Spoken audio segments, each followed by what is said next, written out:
Welcome to Healing Solidarity Embodying Change, the second conference about reimagining international development.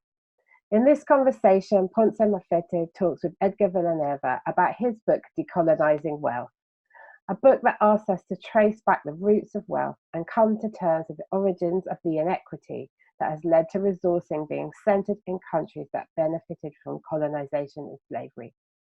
As you'll hear in this conversation, Edgar asks us to acknowledge these histories as part of a pathway to healing our relationships to one another and to our work. Ponce Mafete describes herself as a typical frontline child, born in exile in Zambia to parents with heritages from Zimbabwe, South Africa, and Mozambique. Schooled in Botswana and Zimbabwe, she has lived and worked across the world, and her life's work is fundamentally African feminism. In her spare time, she's learning to fly helicopters, loves street art, and thinks there's a place for it in the feminist movement. And her favorite music genre is South African township tech. Edgar Villanueva is a recognized author and expert on philanthropy. His newest book, Decolonizing Wealth, offers compelling alternatives to the dynamics of colonization in the philanthropic and social finance sectors. He currently serves as chair of the board of directors of Native Americans in Philanthropy and is a board member of the Andrus Family Fund and the NDN Collective. Edgar serves as the vice president of programs and advocacy at the Schott Foundation for Public Education. There, he oversees grant investment and capacity building supports for education-focused justice campaigns across the United States. There's so much for us to listen to and reflect on and put into practice in this conversation. And I hope you'll really enjoy listening to it and thinking about and reflecting on it as much as I have. Enjoy. I briefly introduce you, and I'm using a jacket of your book, Decolonizing Wealth. Edgar is a nationally recognized expert on social justice philanthropy. He's consulted with numerous philanthropies on advancing racial equality and is an enrolled member of the Lumbee tribe and resides in New York. That's a good start? That's me, yes. So again, just to understand a little bit more about you, it would be fascinating to hear about your early life, your family, where you grew up, and some of the things as you grew up that you learned about yourself and your people. Sure, absolutely. So I'm from a rural community in North Carolina where the Lumbee tribe is situated.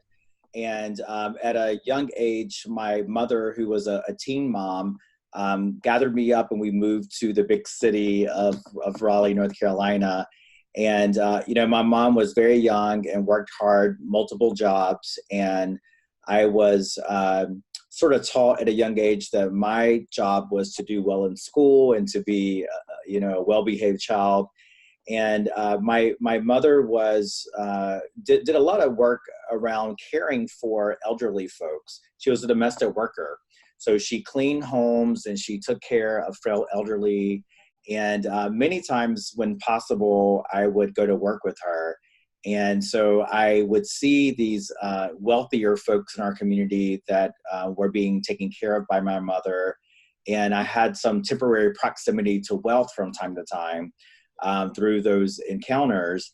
And, so my mom just probably had the most impact on me as a young person growing up, and seeing how she moved through the community, seeing her work ethic, seeing how generous she was, and even outside of work, on her precious days off, my mom was very involved in ministry in the community through the church that we attended. And so I was just very much oriented towards service and giving back and caring for others. And in a sense, it was a way that we dealt with our own pain, I think, and our own, sense of poverty and the trauma that was in my own family. Native American communities in the United States have such high rates of poverty, such high rates of abuse and violence. And so my family was no different from that, incarceration, just all of those things. And so kind of throwing ourselves into service for others was where we found our refuge in many ways. And then as I got older, And I went to school. I was very interested in the world of healthcare and public health because of that early influence. And I ended up going to school for public health and beginning my work in the nonprofit sector around issues of health justice, health equity. And it was during that time that I began to learn a little bit about this whole sector of philanthropy and how money and resources are necessary to support the nonprofits, the nonprofit that I was working at, but also just as the nonprofit sector. And right out of graduate school, I was actually hired to work at a foundation. And I really didn't understand what, a foundation was or what this whole philanthropic infrastructure was. But as I got into the organization, I realized there are these institutions that exist that in lieu of government money, where folks with wealth would put money for taxes and the government would pay for safety net services. There are these foundations that exist that have been set up to fund services and the nonprofit ecosystem. And so I went to work there, and it was quite an experience for me as a Native American coming from a poor family, because I wasn't the typical person that went to work in these types of institutions. And that's where my whole awakening to sort of many of the dynamics that I talk about in my book and in my work came to be, where often I find that organizations and people who are well-meaning and very charitable can actually perpetuate sort of colonial dynamics and harm on communities if we're not aware of privilege and how we're showing up and how we're trying to support and build relationships with community. Yeah. So just listening to you speak about that, can you talk a little bit about what motivated you to share your experiences in your book, Decolonizing Wealth? I got motivated over time because I think myself, coming from a tradition of storytelling, I had my own stories. Many times I sat in my office and thought to myself, people wouldn't believe this. Like, no one would believe this is happening, especially in this kind of organization, right? Yep. And so I kind of collected those stories and experiences. And when I went through some really deeply painful experiences in the work, I sought refuge, with among colleagues who, many of them were people of color or women, folks who had come from the margin, so to speak. And what I found is that my story was not unique; that it was a very shared experience for a lot of folks. And I began to collect those stories and just hear about how folks felt so oppressed within a lot of these institutions that were intended to be serving the community.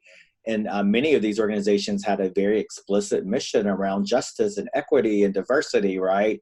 Yet the very staff in these organizations that were from different types of communities were experiencing sort of an injustice internally. I also became increasingly frustrated by attending many conferences, many meetings, reading many reports about diversity, equity, and inclusion. And I felt like no one was really getting to the root of the problem of what was really happening in this sector. If we're really, serious about transformation and we really want to achieve equity, there's a deeper conversation that needed to be had. And so I think sort of the impetus for writing the book began from a place of frustration, my own healing journey to begin to journal and write about what I was experiencing. And it was in kind of stepping out to begin that journey, to begin documenting and writing the stories and telling the stories, that I landed on a different vision for what was possible. Because, honestly, when I started the book, I didn't have the second half of the book in mind. All I had was my complaint, my pain, my anger, my frustration. And I didn't know how to get through that. I didn't know what healing looked like. But in the process of writing that book and having all those conversations and sharing that story, I was, I ended up back in my home community and reconnecting with my elders there, where I was able to find some inspiration for a different vision for this work. Yeah, I mean, what you've described, as I said, I felt like you'd got into my head. Personally, being Southern African, so having very recent personal direct experience of apartheid and the impact on individuals, and what you describe about the trauma and the processes needed to actually own that, work through it, and have visions about what is possible really, really resonated. And I think, again, sort of, the word colonialism and decolonizing, I think it would be really interesting to hear a little bit about what you mean by those. Sure. So, colonization is something that a lot of folks, when we see that word, we may think of heroes. And actually today in the United States is Columbus Day, and we're celebrating a colonizer as a hero, Yes. where, of course, I'm trying to, a part of the number that is reframing that for Indigenous Peoples Day. But we are sort of taught that these acts of colonization are heroic. Mm-hmm. And, we really don't have a true understanding of how much of an atrocity colonization really has been. Mm-hmm. And so colonization is a force. I think of it as a virus. I call it the colonizing virus that has just permeated every aspect of our being. And it's all about separating, dividing, conquering, exploiting, and amassing wealth and power by any means necessary. And that force, which is still very much at play, it's been at play for 500 years in the United States and other places longer, still very much at play around the globe. And sometimes we see it in very, explicit ways. Then other times it shows up in a more nuanced way. It may show up in our public policy. When I think of sort of our systems for education in the United States and other places, right, you see the separation of who has access to education and who doesn't have access. So colonization is very much about dividing us and exploiting people, exploiting the planet for the sake of amassing wealth. For me, my approach to decolonizing is really rooted in healing, because as an Indigenous person whose ancestors have been exposed to colonization for 500 years, what we grapple with in our communities is the trauma that remains, right? We are, still experiencing the force of colonization in real time, and while we're trying to recover from what has happened. Our grandparents were separated from our families and put into Indian boarding schools here in the United States. So this is stuff that has happened in recent history. And so for me, decolonization is about bringing an awareness and an acknowledgement to the atrocity of colonization and the trauma that it leaves behind, and thinking about how we can actually get on a path to healing. So in some ways, decolonization and healing are slightly interchangeable for the way that I approach it. Yeah. I don't think of decolonization as much as a political act, although I support that in some ways. Yeah. But it is acknowledging that we are all here, that we have all been traumatized by colonization, including white people, have been traumatized by this.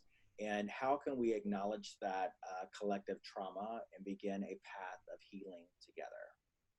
Yeah. And the process and the sort of act of colonization originally was obviously based and on race. So often it was one, let's say, community, and the impact or the act took place against another one.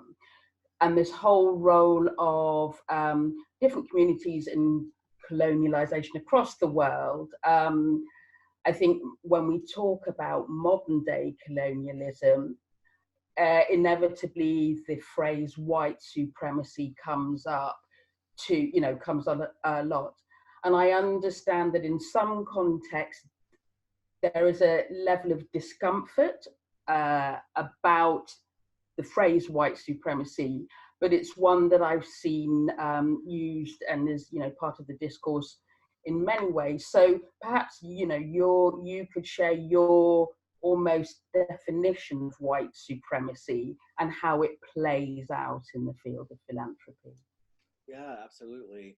You know, the definition of white has changed over time, right? So it's very much about race, but the definition of who's white and who's not white has changed around the world to accommodate those who are in power.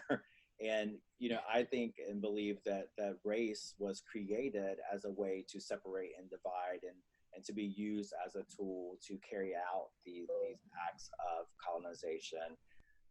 And you know, so for me, it is very much centered and grounded in race.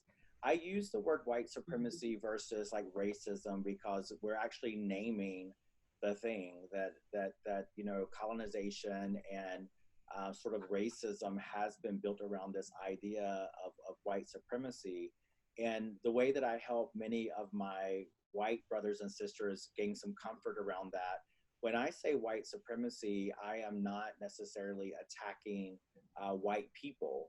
I'm attacking an ideology, right? That is something that is not a real thing. It's something that was made up in order to help facilitate these acts of colonization and exploitation and racism. And so it is an ideology that I'm attacking that has harmed all of us, again, including white people. And some of my, you know, I have a couple of friends who are happen to be white folks who do a lot of work around racial justice and really fighting against white supremacy. And they will be the first to say that, you know, the idea of white supremacy is something that we created, and is something that is really up to us to dismantle. And so it's simply a narrative that we have to shine the light on and help people understand that this narrative, this story of white supremacy is just something that someone made up. And we can change that story and shift it to a new one. And, you know, so we do see around the world very blatant, horrific acts of white supremacy happening. You know, there's a major resurgence of that happening in the US right now. And so people, you know, I can understand, don't want to be identified. Well, I'm not those people, right? I'm not a part of those folks who are burning down churches and harming people and killing folks in the streets, right? But yeah, that's a whole nother level. But this idea of white supremacy is something that we have all internalized and subscribed to at some level. And it's going to take all of us naming that and calling that out in order to begin to dismantle it. Yeah. And then sort of, I guess, relating that to philanthropy and how support and funding is distributed to different causes and different communities. How have you seen white supremacy play out in philanthropic institutions? You know, it's so the colonizer virus, as I call it, absolutely shows up in philanthropic institutions. And the easiest way to begin to identify that is when you think about one, where did the money come from, right? In the U.S., a lot of this wealth was generated from, you know, slavery, from stolen land, from exploiting people. I know in other places, wealth was made through colonization. There's colonial wealth, right? That now sits in, you know, institutions that are aiming to sort of repair or to support the public. And so we have to do a deep examination and be honest around the history of where the money came from. We also have to look at the who gets to allocate these resources, who gets to manage, control and spend the money, who receives the money. I don't have the data globally right off, but I know that in the US, more than 90% of the folks who are sitting as trustees and senior leadership of these institutions happen to be white. And so, of course, because of bias, money tends to go to white institutions because of that. I know that in the U.S., only about 7.5% to 8% of grant dollars go to organizations and communities of color. So we have a major, major disparity around who's receiving and benefiting from philanthropy. And so for me, those are just a few ways where the colonizer virus is at play. I just think it's actually unjust when you consider the role that communities of color have played in helping to amass this wealth, and we're not benefiting very much from these charitable resources as we speak. Interesting. And what you were saying about the percentage of senior management board members in the US in foundations, in the UK, which does a lot of, let's say, philanthropic work across sub-Saharan Africa, across Asia, 90% of the staff of those institutions, who are the ones who are kind of making the first cut decisions on where the money goes, are white. So again, I guess it plays a similar role around what is the understanding of the context and the priorities, and how are the communities who, all this is being done for, actually involved in identifying the hows, the whats, and the, and the wheres. But I think I was interested again, also sort of, Edgar, you talked about how part of your reason for writing the book was recognizing frustrations that yourself and other people of color who are working in foundations were having.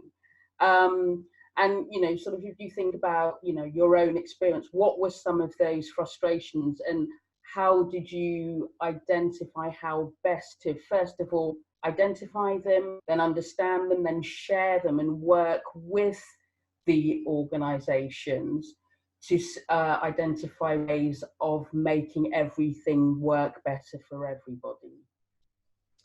Yeah, I think some of my frustrations were, understanding early on when I looked at the portfolio of organizations we were supporting, I did not see many that were led by people of color or coming from the community that I was from. And I felt like I had been hired by the foundation because of my lived experience and those relationships that I had. However, when I arrived to the foundation, I felt like I was expected to actually leave that at the door and to assimilate to being a different type of person or leader within the organization. And, that forced assimilation over time really began to take a toll on me, where I felt like I was caught between these two worlds of the haves and the have-nots. And I had, things said to me outright around my clothing and the kind of car that I was driving and where I decided to buy a house and what side of town it was on. And the message was given to me that you are now with us. You are now part of this family, and you represent this legacy of wealth. And so I had to balance that with how much of myself do I give up or assimilate to try to influence these resources to get back to my community. And that's a really tough position for a person of color who also is beginning to feel tension with their own community, right? My community, like wondering if I am walking away from them or kind of leaving behind what I have been taught. So that, I was holding those contradictions on a daily basis. And so I think for me, I realized, I was younger when I started in philanthropy, and maybe, I began by just kind of asking questions as a way to learn, and like, well, why is it this way? And what I realized early on is that there was no real urgency around changing anything. This system of philanthropy in the United States, as it is constructed, was built intentionally to preserve wealth, to maintain wealth, to do some good on the side, right? There's some money that goes out and is doing some good, but ultimately it's all about preserving wealth. And this is a major tax write-off and benefit for wealthy folks in this country. And so I had to kind of come to terms with, this is the system that I'm actually working within. Let's be realistic about that. These are not institutions that are about the liberation of Black and brown people. Like, that is not what they have signed up to do.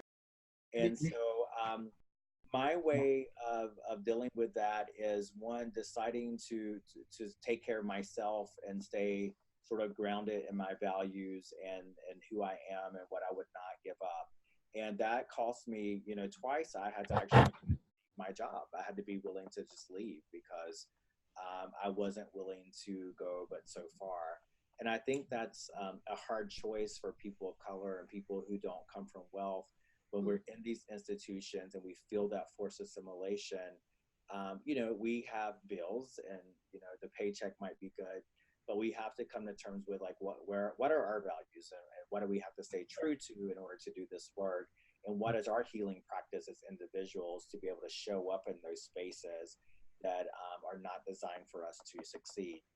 Yeah. And so, you know, for me, it was, you know, being pushed out and just going through cycles of pain until at a certain point in time, I had been in this work for so long, I was beginning to be seen as a thought leader. I had some credibility. I was being asked to speak at conferences, to write things.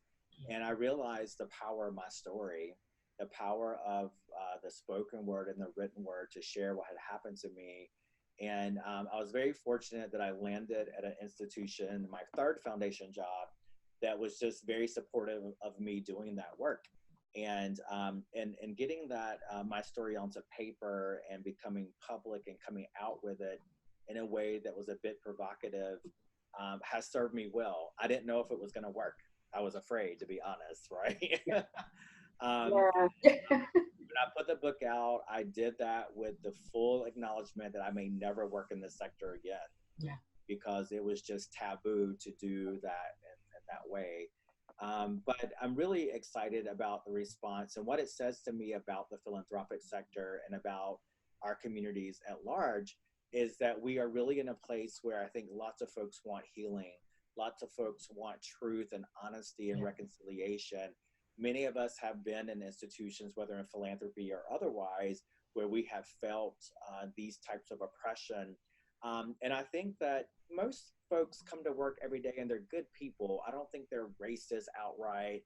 I think that people who work with foundations are well-meaning, but we're just not aware at these systems that have been baked into our work for generations. Yeah. We have to like pause, step back and examine how we're causing people to feel their work there, how we're not in a right relationship by community, and what we need to do to make those changes. And it might mean for folks who have had power and privilege that they have to take a seat back or a step back. And that's where the rubber meets the road, because folks don't want to give up power, right? So my approach has been to bring the love and bring humanity into these conversations.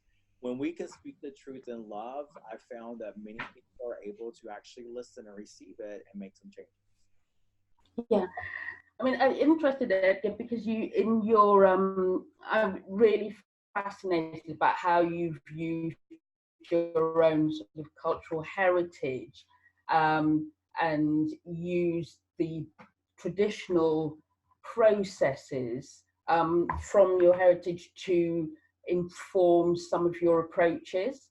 And I think, you know, I think sort of personally, I think you described reform versus revolution, and you know whether the system needed sort of perhaps more tweaking, or whether it just needed sort of, I think your expression was burning to the ground and rebuilding.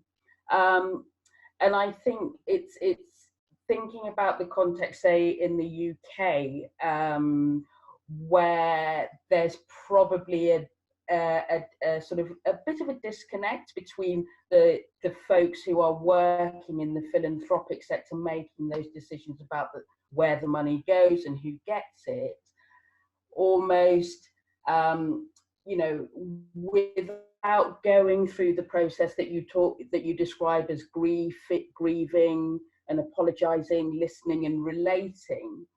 How do you have those conversations in institutions where individuals might not have been part of, say, colonizing parts of the world, but who, you know, because of structural reasons,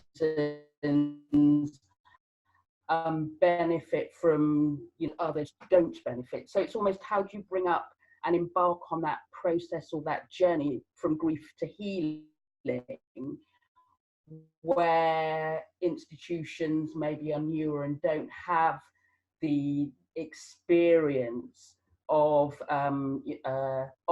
some of the harm that was done by their predecessors? Yeah, it's a fantastic question. And I think there are a number of charities these days who are like, well, you know, we're new, or our money came from tech. We had nothing to do with slavery, right?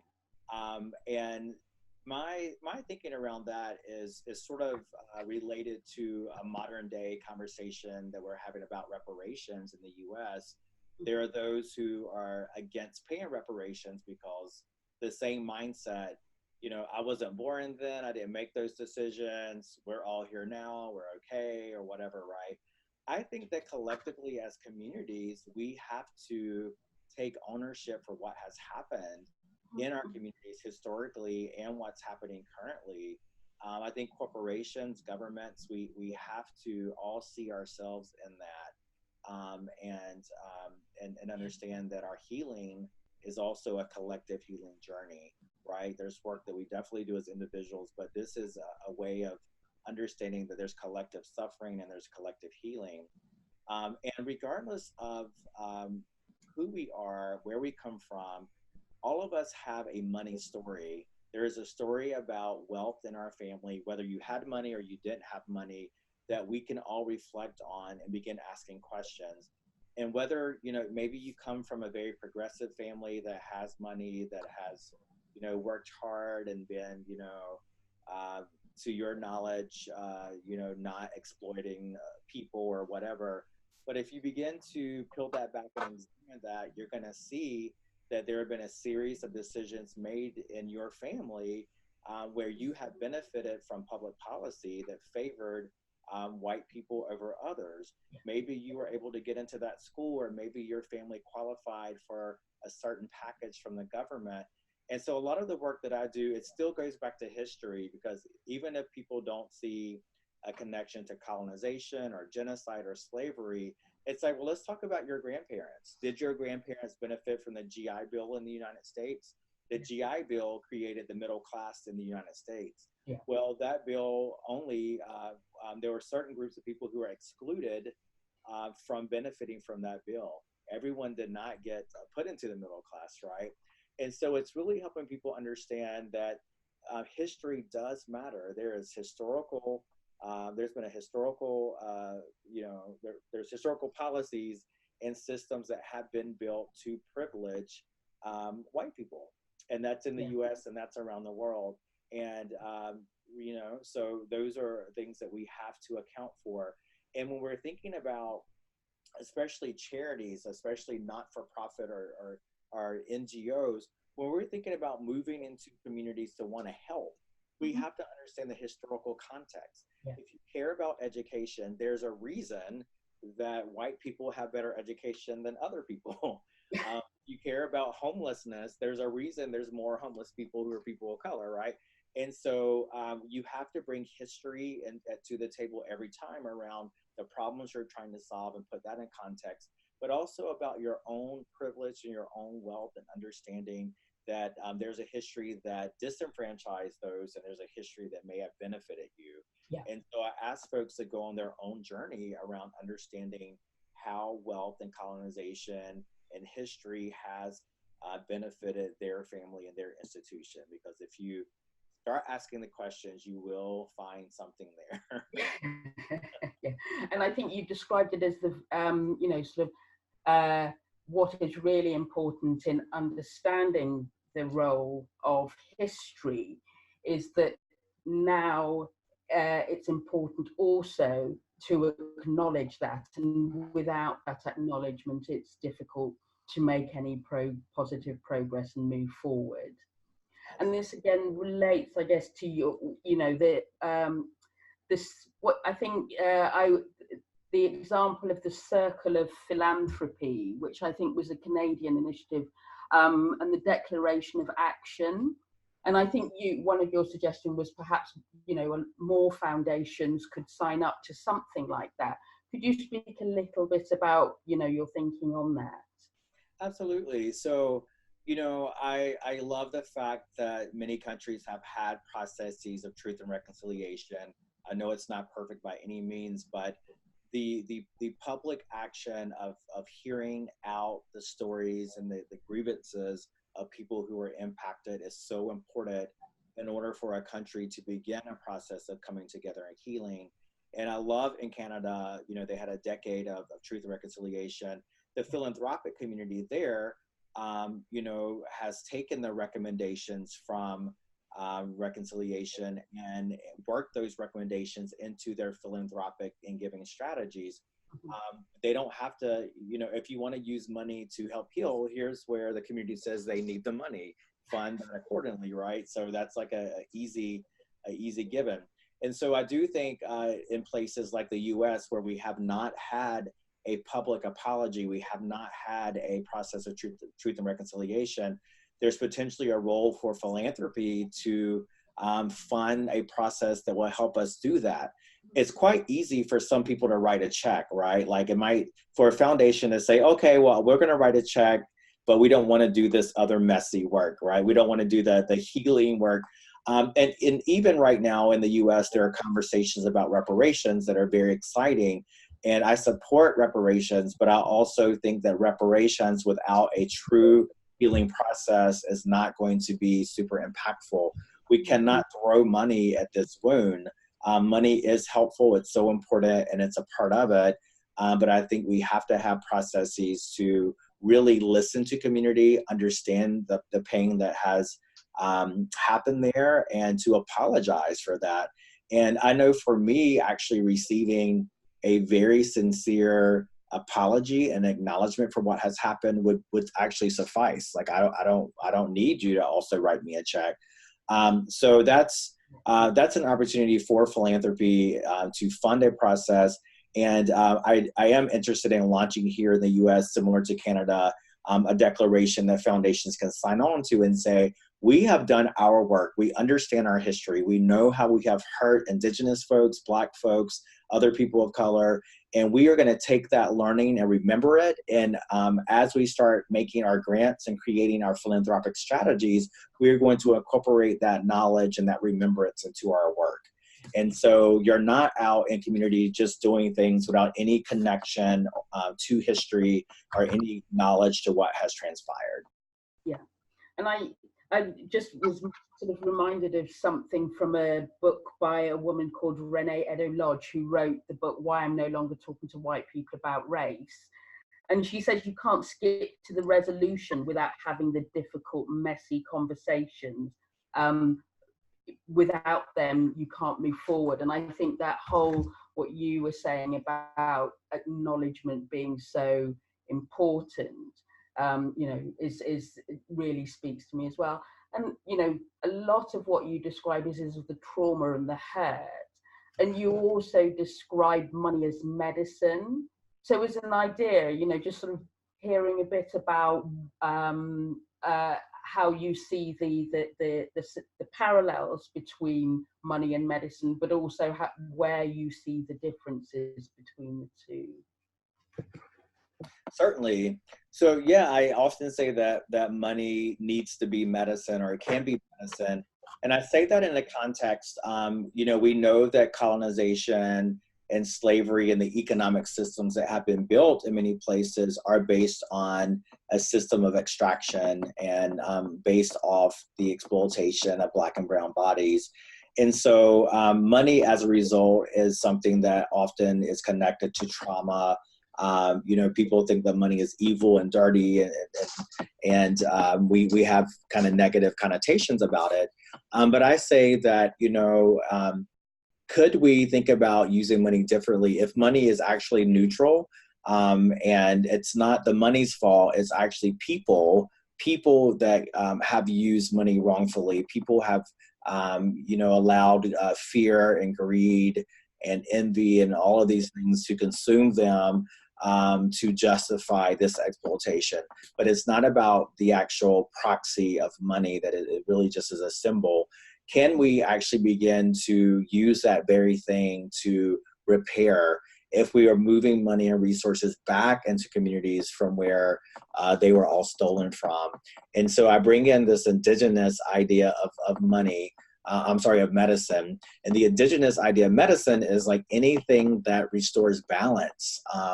And so in order to restore balance, to close this wealth gap that we have between people of color and white people, we have to move significant resources and dollars back into those communities. So I think that when we move money to where the hurt is the worst, which is in communities of color, then money can be used as medicine. And I guess sort of in terms of thinking about how that can be shared more globally, if you were to give 3 pieces of advice to the philanthropic sector in the UK, what 3 things do you think it would be most important for them to hear about how to make philanthropy really work and be healing rather than harmful? Yeah, you know, the first thing I'll say, which is probably a little bit taboo, but I was in the UK earlier this year and I met with a group of funders, and there were people who were absolutely in pain and carrying a lot of weight and sadness because they are not even allowed to begin a conversation about colonial wealth. And so I think that, you know, the philanthropic sector in the UK is going to have a real honest conversation with itself. Are we really about healing and transformation and support in communities? If so, then we have to have an honest conversation around where this wealth came from and who was harmed in the process. You know, it is what it is. Everyone already knows it. We might as well like name it and call it. And by acknowledging that that is the case and actually saying as a charitable institution, we are sorry. We apologize for how these resources came to be. And we are going to take that into our work. That alone would be so transformative. But the fact that we have to tiptoe around and pretend that something is not that what it is like not helpful for anyone. So I challenge the philanthropic sector in the UK. I would be happy to come back and to help facilitate those challenging conversations to really think about how they might admit that reality and offer some type of apology to the community. It doesn't mean that you shut your doors or do like something drastic. It is simply acknowledging facts. So that's step 1. Step 2 is to look at ways to be more inclusive. These are the easier things. Yeah. Be more inclusive around your staffing and your grant making and your distribution. So in your staffing, it's so important that you have diversity. There's a direct correlation between who works there and where money goes. And not just in the entry-level positions. We need people of color on the boards and the trustee levels of these organizations and in leadership. And we have to make a commitment and understand that it's not always easy for people of color in these jobs. So what do we need to do to put support around that person so we can ensure their success? And then the third thing would be to look at where money is going. We need to look at where money is going. We need to make sure we're being inclusive and that money is reaching to communities of color, and it's reaching organizations that are led by people of color in those communities, not just large international organizations that are swooping into communities, but we need to build local capacity in this sector to do that work. And so that requires a little bit of extra work of not going to just our friends or to the folks who have a really shiny website and brochure, but like actually doing the work on the ground. Who's leading this work? How can we build infrastructure here? And how can we shift ownership and power to this community to design its own solutions versus coming in with my answer and my solution as a funder who doesn't live in the community. I having worked for 16 years with a philanthropic institution in the UK as a Black African woman, I absolutely hear that. And I think it's interesting that, you know, actually there aren't that many differences. Where there is money, there is power, and there is an imbalance with communities who are predominantly Black and brown. So I think, you know, absolutely inspiring. And I think that was it, except to say, Edgar, if you are ever in the UK, it would be an absolute pleasure to meet you. And thank you so much for your time. And I'm looking forward just to sort of following the next chapter or the next book, just, you know, to see where, from your experience and your different interactions, where your thinking is and how optimistic or otherwise you feel about how things are going. So I'd just like to say thank you, Edgar. It's been really great to meet you virtually. And happy Indigenous Peoples Day. May you enjoy the rest of it. Thank you. It's been a pleasure. Thanks for having me on. You've been listening to Ponce Mafete in conversation with Edgar Villanueva, and this is Healing Solidarity, Embodying Change, the second conference about reimagining international development. Thank you for joining us for this conversation today. If you'd like to spend a little more time with the ideas and suggestions we discussed in this talk or in any of the others in this conference, don't forget you can make a contribution to support the production of this conference and get access to recordings and resources that will help you go deeper with these themes and ideas. Just click the link below this video to find out more.